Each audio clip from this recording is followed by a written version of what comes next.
Welcome to Denver, Colorado in the United States. I'm at the Sheraton Hotel in quite a nice room on the 8th floor here of their tower block overlooking the city here in Denver. And I can see the Rocky Mountains in the distance. But more importantly, I've just been downstairs sitting in a corridor in the concourse section below ground with the head of PR for Automattic. That's Automattic with two T's rather than one. Now, Automattic is a global company which owns brands like WordPress.com, Tumblr, WooCommerce, Pocketcasts, which is a podcast app which you might be listening to this on right now, and a bunch of other products. It's also one of the biggest all-remote companies around the world, with everyone working from home globally. Now, the head of PR is Chenda Ngak, but she has worked for a huge number of tech firms over the years. And we got chatting, and I was really interested in how tech PR in particular works, because it's not an area that I've got a lot of experience in.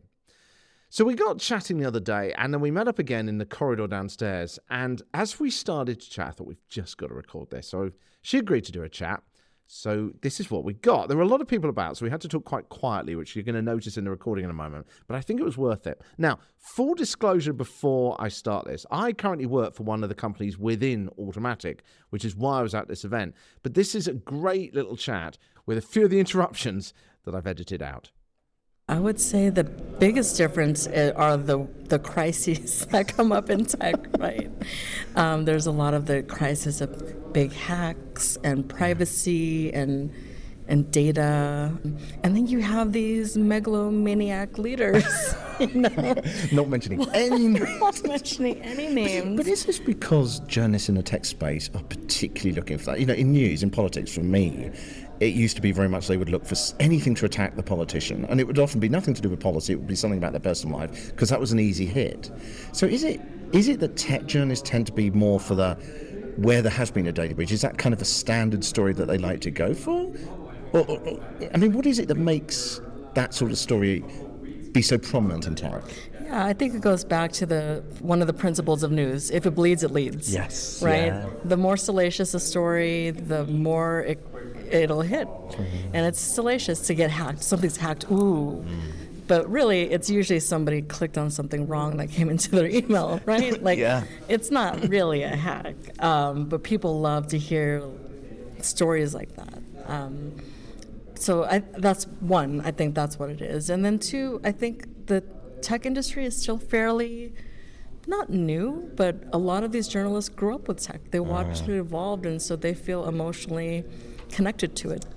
Right, so they feel a passionate involvement with it. Yeah. I mean, it is, tech is far more niche than general news as well. Yeah.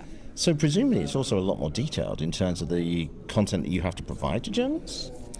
More detailed in the sense that, like, the data has to be really accurate. Yeah.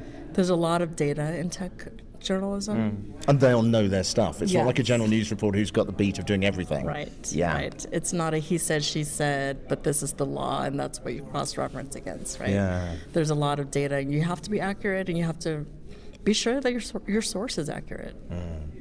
Well, is there a sort of big lesson that you've learned from tech PR that you could share with people in smaller startups and things like that? Is there anything? I would say that the audience is just more savvy, and they're super smart people that you're trying to get the attention of. So don't be condescending to them, don't talk down to them, and don't treat them like children. You often hear about the startup mentality of, let's hype it up and then we'll try and match that later, right? Yeah.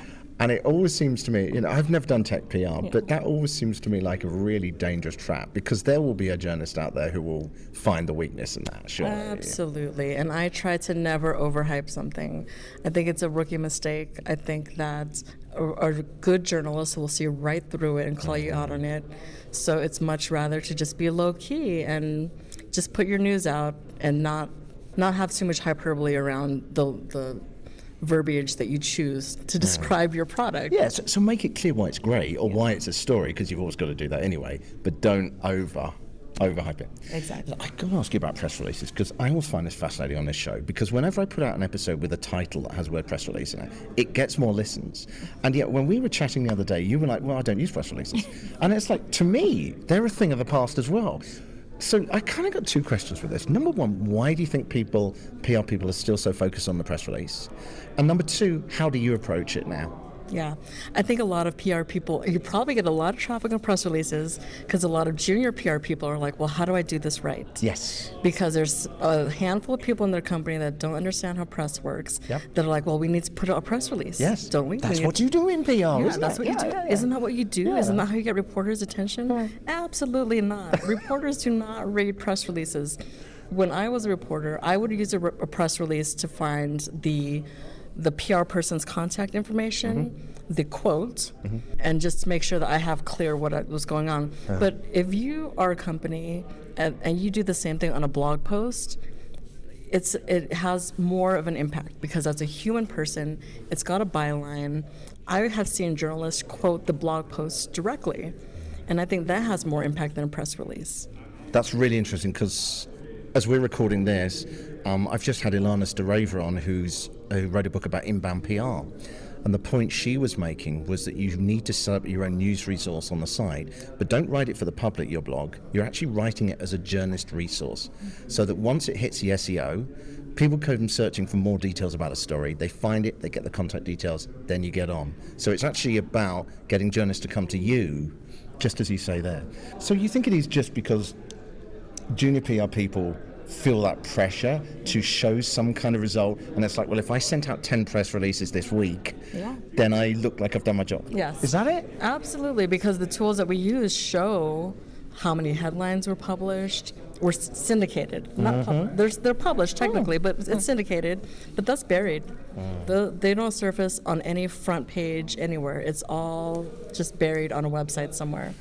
And I think it looks nice on a deck. So if you have an executive that doesn't know better, that just wants to see a bunch of numbers, it's really impressive. Actually, that's a good point, because Ilana brought this up as well, is that one of the biggest problems with PR is statistics and proving it to management, the value of it. I mean, how have you kind of tried to approach that sort of thing? Because you've done so much work in this space. You've been so successful with freelancing before you came here. So you've obviously managed to prove the point to them. How did you approach that? I think there's two different schools of PR, right? There's consumer PR and then there's corporate PR. And so I measure the success of corporate PR as whether or not the brand's reputation has been damaged or not. Yeah. Because the core of corp comms is to defend the reputation of your brand. So as long as there are no negative headlines, there's no drama, then I've done my job. Yes. But it is very hard to measure that success now, isn't it? Yeah. Well, I suppose, have you had many stories out there which have gone wrong? And that's the way you measure it, isn't it? If they haven't, then they're happy with what you've done. Right. The final point I want to get across is this is a common theme in the show as well, is that I personally believe that PR is no longer about the press release, obviously, but it's no longer just about sending out information to journalists or trying to get a journalist. I personally think that PR should be across an organisation. We were talking about this as well. Absolutely. Interested in your thoughts on that. Yeah, so it's just a testament to the modern landscape of media, where media used to be magazines, newspapers, broadcast. Yeah. Now we have blogs. Now we have a ton of social media sites.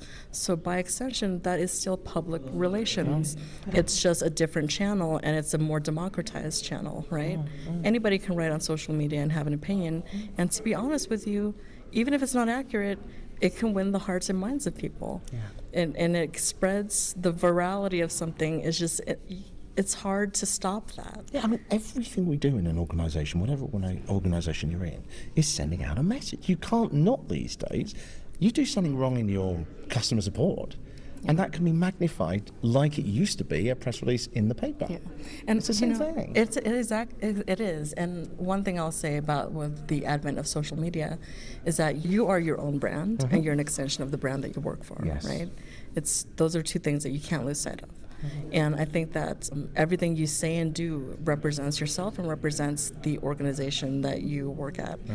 And so by extension, that is all public relations. And I think people think it's fun. Yeah, social media is fun. Absolutely, it's fun. Have fun with it. Yeah. But at the end of the day, it is your public persona, and you should treat it like you have to protect your own personal brand. That's really interesting. You just made me think here. How much do you think organisations need to add a human personal face to what they're saying? You know, you get organisations where you've got the CEO who's the primary figure, or you get organisations where they put out anyone that seems appropriate. I mean, how important do you think it is to to put a literal human rather than the classic we as an organization say this? I think it's more important now with this generation, Gen Z, than it ever has been. I think before it's been very accepted, right? That's the norm. It's a we, it's an entity. But now with social media sites like TikTok, Be Real, you know, this new culture that's coming up, they don't care about polished. You know, Instagram it's is going authentic out of human. style. It's Yeah, all exactly. about authenticity. Yeah, So yeah. that's something that brands are going to have to learn as well. Yeah. And you're going to have to incorporate that into your PR, into your social media strategy, into any kind of comm strategy. Final thought, because I know that I do have some students listening to this. Have you got a message to people who are currently studying PR, learning it, about to start it? Any message of encouragement or anything you'd like to say to them? Yeah, I would say it's super fun. You know, I think we had talked about this yesterday, how I think about PR and why I was like, why am I in this job? But, you know, I used to be... You're not in PR if you're not wondering why you do it all the time. But, you know, like I used to be a daily news reporter. Yeah. For a mainstream network. And I think about a crazy PR day as the same thing as a breaking news day. And that kind of adrenaline that comes with it, it's just unmatched. Like that's like the buzz of a newsroom, or the buzz that goes on when some type of news is breaking, or you're dealing with a crisis. You know, if you're an adrenaline junkie, like I say, go for it. Lean into this career. It is, isn't it? And have fun with it. Like at the end of the day, they have a saying, it's PR, not ER. You know, like you're not going to save lives. It's not rocket science. You're not doing anything that's going to change the world. You're helping to protect a brand. You're helping to protect a bunch of people from negative press. And you know, at the end of the day, sign off, go live your life. Yeah, but it's fun because you don't actually know what's going to happen next, do you? Absolutely And that's the thrill of it. It is a thrill, yeah. Awesome. So I'll give you my main takeaways from that chat in a second. A quick mention of the website now, thepublicrelationspodcast.com, which I have finally done. The new version of that has been released. Now, I admit, if you've been on there are a couple of little bugs I still need to sort out, but I'm getting there. And there's that whole new resources section, which has only got a couple of articles so far, but I'm going to be expanding that each week into what I hope is going to be one massive resource. I think my main takeaways, though, from talking to Chenda is that with the tech press, you've got to be accurate. You know, yes, you've got to upsell. You've got to make a big sales pitch about what you're doing, but you've still got to be a little bit careful. I think, you know, like I said, when I was talking to Chenda there, is that there's this sort of attitude in the tech world of fake it till you make it. But there's so many tech journalists who really, really know their stuff that if you start to spin it too far, they can cut through that so quickly and ruin your brand. So you need to get your facts right. I think this is something that, whether you're working in tech or any other area, you've got to keep in mind, because as we were talking about there, is that when any member of your team or your employers now can reach out on social media and can dismiss something that you're trying to put out as a company brand themselves, you do have to be careful. So in the old days where you used to have all these, you know, best employer awards, you actually need employees now who really do like to work for your company, or people are going to find out other stories about your company in other places online. So it's all about maintaining that brand across the company and with your employees too. As for next week, I don't know what's going to be in it yet. I want to try and get back a little bit to that approach I had before the break that we had recently, whereby I really didn't know what was going to happen each time, whether we were going to speak to someone or whether I was going to have some information of a campaign that I'd seen or something that I'd experienced or noticed. So I will keep that as a complete surprise for next week. Do join me then, and I'm going to be back in Australia for that one. Oh, by the way, if you are in Melbourne, Australia, I would love to meet up with you if you're involved in the world of PR. I'm still quite new here, so it would be great to catch up. In the meantime, have an awesome week. Don't forget the website, thepublicrelationspodcast.com. That's thepublicrelationspodcast.com.